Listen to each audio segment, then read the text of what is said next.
बात उस समय की है जब भारत में अंग्रेजों का शासन था।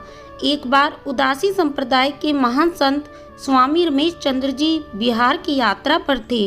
रास्ते में उन्होंने एक अंग्रेज को सन्यासियों के वस्त्र में देखा। एक अंग्रेज व्यक्ति को सन्यासियों के वस्त्र धारण किए हुए देखकर उन्हें बहुत आश्चर्य हुआ।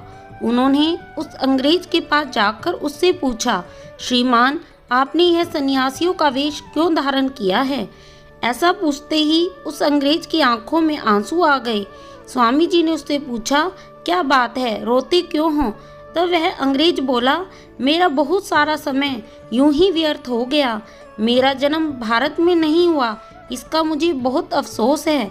आगे उस अंग्रेज ने बताया, उसके जीवन में जो यह परिवर्तन आया है वह उस पर भगवान की एक विशेष कृपा है। स्वामी रमेश चंद्र जी ने उससे पूछा, क्या आप बता सकते हैं कि आपके जीवन में ऐसी कौन सी घटना घटित हुई जिसने आपके जीवन को परिवर्तित कर दिया? तब उस अंग्रेज ने बताया कि मैं एक इंजीनियर था। मुझे इंग्लैंड से बिहार में एक बांध बनाने के लिए भेजा गया था। उस बांध को बनाने की पूरी जिम्मेदारी मेरे ऊपर थी।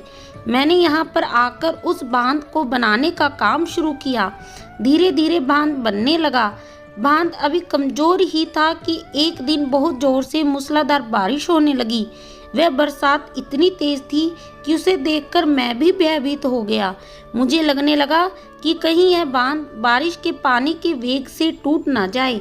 अगर यह बांध टूट गया तो मेरे साथ साथ इंग्लैंड सरकार का भी नाम खराब हो जाएगा और हमारे देश के नाम पर धब्बा लग जाएगा कि वहाँ के लोग काम ठीक से नहीं करते।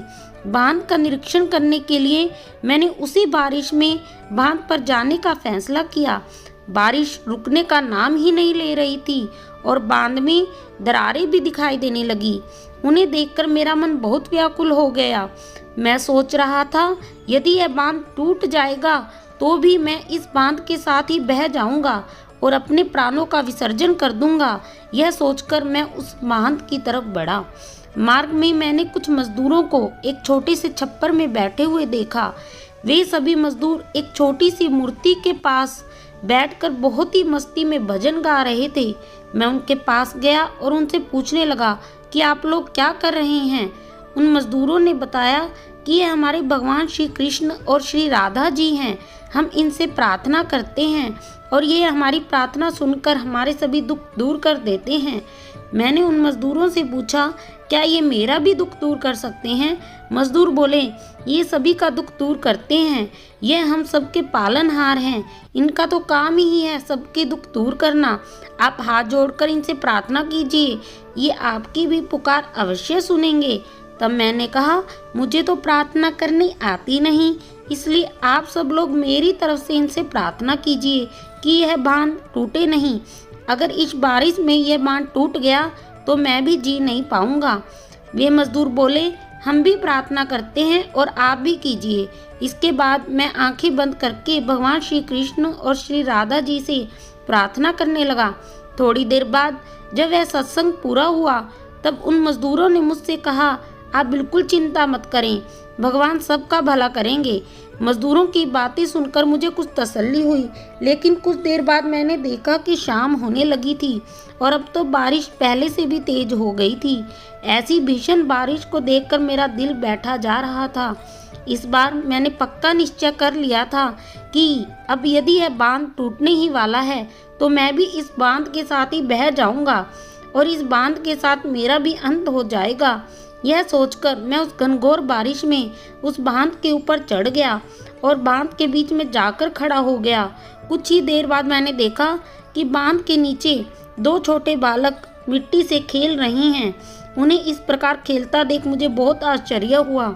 उनमें से एक बालक गोरा था और एक बालक सांवला था, जिसने मोर मुकुट पहन रखा था।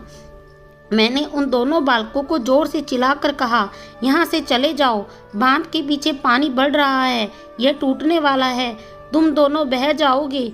लेकिन वे दोनों बालक मेरी बात सुनने को तैयार नहीं थे।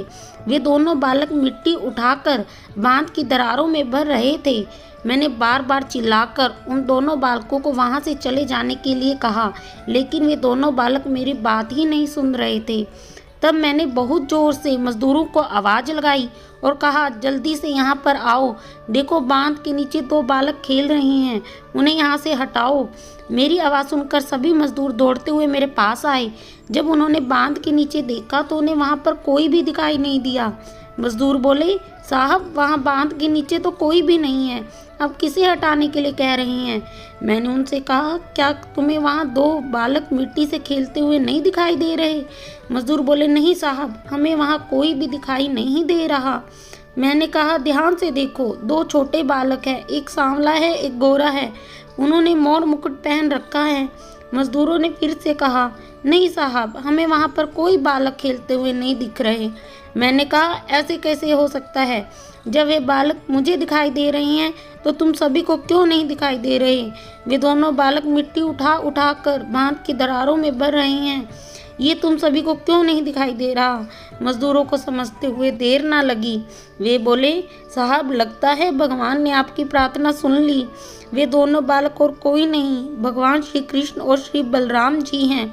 यदि वे इस बांध की दरारों में मिट्टी भर रहे हैं तो निश्चिंत हो जाइए, आपके बांध का कुछ नहीं बिगड़ेगा। भगवान श्री कृष्ण ने आपकी प्रार्थना सुन ली है, तभी तो आपको उनके दर्शन हो रहे हैं और हमें वे दिखाई नहीं दे रहे। वे आपकी प्रार्थना सुनकर आपकी रक्षा करने आए हैं। मुझे उन मजदूरों की बातों पर बिल्कुल भी विश्वास नहीं हुआ। कुछ देर बाद मैंने देखा कि जहाँ वे दोनों बालक खेल रहे थे, वहाँ पर अचानक एक बहुत तेज प्रकाश हुआ और वे दोनों बालक गायब हो गए। ये चमत्कार देख मैं बेहोश हो गया। मेरे बेहोश होते ही वे सभी मजदूर मुझे उठाकर मुझे मेरे बंगले पर ले आए। जब मुझे होश आया तब तक सुबह हो चुकी थी।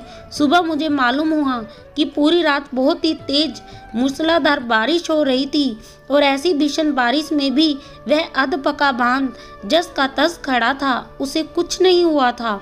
ऐसी बारिश में उस अधपके बांध का टिके रहना असंभव था। ये भगवान की ही कृपा थी जिससे उस बांध को कुछ नहीं हुआ। इस घटना के बाद मैं विचार करने लगा कि स्वयं भगवान श्री कृष्ण ने मेरी प्रार्थना सुनी और मेरे बांध की रक्षा करने आए। इसके बाद मेरा संसारिक जीवन से मोह भंग हो गया और मैंने सब कुछ छोड़कर भगवान श्री कृष्ण की भक्ति करने का निश्चय किया। उसी दिन मैंने अपनी नौकरी से इस्तीफा दे दिया और अपना सारा जीवन भगवान श्री कृष्ण को समर्पित करने का निश्चय कर लिया। उस दिन के बाद मैं सब जगह भगवान श्री कृष्ण की खोज में रहता हूँ और मैं एक बार फिर से उनकी मनमोहक छवि देखना चाहता हूँ। इसलिए मैं हर समय उन्हीं का भजन करता हूँ। भगवान श्री कृष्ण का भजन करके और उनका नाम लेकर मुझे अपार शांति का अनुभव होता है। ऐसा बताते बताते उस अंग्रेज की आंखें एक बार फिर से सजल हो गई। यह घटना भारत की आज़ादी से पहले की एक सच्ची घटना है। इससे हमें पता चलता है कि यदि हम भगवान को सच्चे हृदय से पुकारें तो वे अपने भक्तों का मान रखने किसी न किसी रूप में अवश्य आते हैं। जय श्री कृष्ण।